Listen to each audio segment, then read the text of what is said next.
Coming up next on CSBC News. Superstar American car maker Tesla Motors is revolutionizing the world of electric cars. The flu has become resistant to this season's vaccine, and many still reported getting the flu afterwards. And Chicagoans have been disappointed after the demise of a future skyscraper project.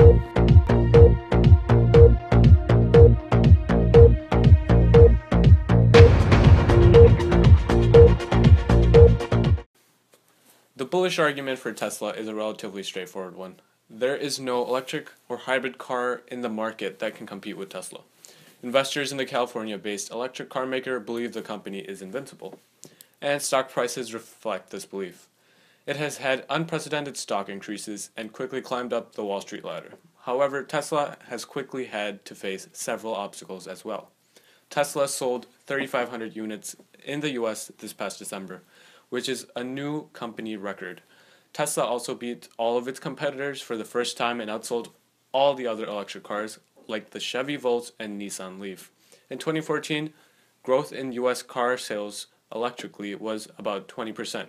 That is a significant decline compared to the 85% growth experienced in the previous year. As gas prices all around the country have fallen, demand for electric cars like the Model S have also taken a hit. This has resulted in lower stock prices that are up for grabs for investors. However, in places like Hong Kong, where gas prices are at a staggering $8.50 a gallon, it still pays to have a Tesla.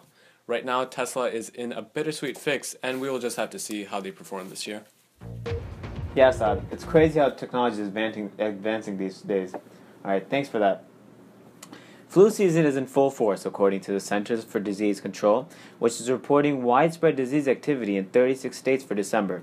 That's up to just 14 states in the previous week's flu report. There were 4 flu deaths in children reported as well, bringing the total for this season to 15. The CDC says that the flu has reached epidemic levels. In many states, the flu has had a big impact on school children. In at least 2 counties in the South, entire school systems had the holiday break early because of an increase in kids sick with flu-like symptoms.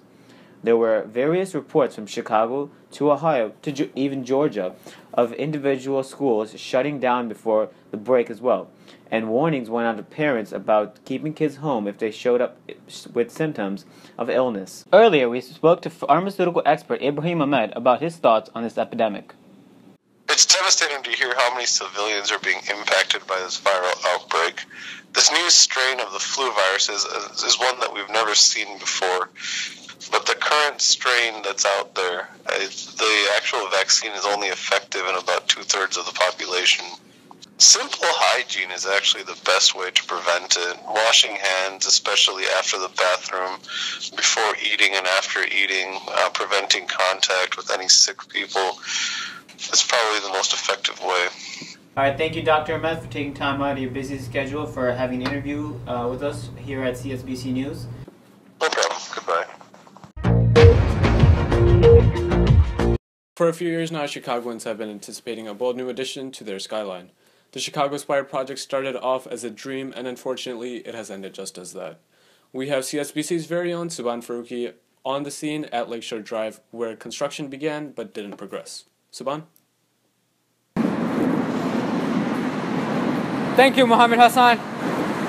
Chicago-based development company Related Midwest has taken control of the Chicago Spire development site, putting an end to a big bubble-era dream that stalled once the housing crisis hit a few years ago. At its planned height of 2,000 feet and with 150 floors, it would have had become the second tallest building in the world, surpassed only by the Burj Khalifa in Dubai. The Chicago Spire would have been the tallest freestanding structure in the world and the tallest building in the Western Hemisphere. But due to lack of funding, the project had to be given up to the highest creditor. Related Midwest president Kurt Bailey has no plans of completing the Chicago Spire. Instead, he plans on creating what he calls an architecturally significant and thoughtful development. Many Chicagoans are upset that this incredible building is no longer being built. As you can see, all that remains as of today is the depressing sight of a large gaping hole in the construction ground. Bob O'Neill, president of the Grand Park Conservancy, also says that this is a big loss for the city. the Chicago Spire would have been a game changer for Chicago's iconic skyline, and we would have had one of the most visible buildings in the world. And with that, back to you, Mohammed. Thanks for tuning into your CSBC News at 6. On behalf of everyone here, I'm Saad Ahmed. And I'm Mohammed Hassan. Good night.